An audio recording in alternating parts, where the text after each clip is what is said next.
சங்கீதம் 148 அதிகாரம். அல்லேலுயா. வானங்களில் உள்ளவைகளே கர்த்தரை துதியுங்கள், உன்னதங்களில் அவரை துதியுங்கள். அவருடைய தூதர்களே, நீங்கள் யாவரும் அவரை துதியுங்கள். அவருடைய சேனைகளை நீங்கள் யாவரும் அவரை துதியுங்கள்.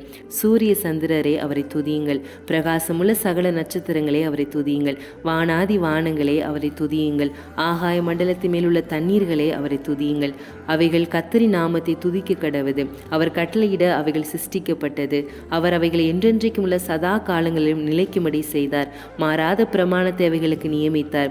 பூமியில் உள்ளவைகளே, கர்த்தரை துதியுங்கள். மகா மச்சங்களே, சகல ஆழங்களே, அக்கினியே, கல்மலையே, உறைந்த மலையே, மூடும் பனியே, அவர் சொற்படி செய்யும் பெருங்காற்றே, மலைகளே, சகல மேடுகளே, கனி மரங்களே, சகல கேதுருக்களே, காட்டு மிருகங்களே, சகல நாட்டு மிருகங்களே, ஊரும் பிராணிகளே, இறகுள்ள பறவைகளே, பூமியின் ராஜாக்களே, சகல ஜனங்களே, பிரபுக்களே, பூமியில் உள்ள சகல நியாயாதிபதிகளே, வாலிபரே, கன்னிகைகளே, முதிர் வயது உள்ளவர்களே, பிள்ளைகளே, கர்த்தரை துதியுங்கள்.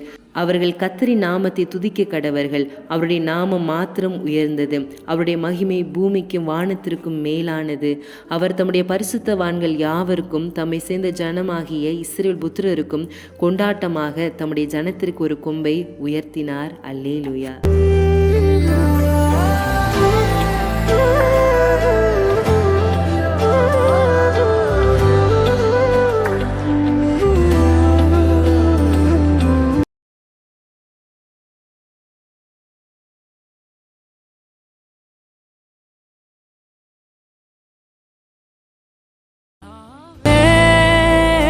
யாவே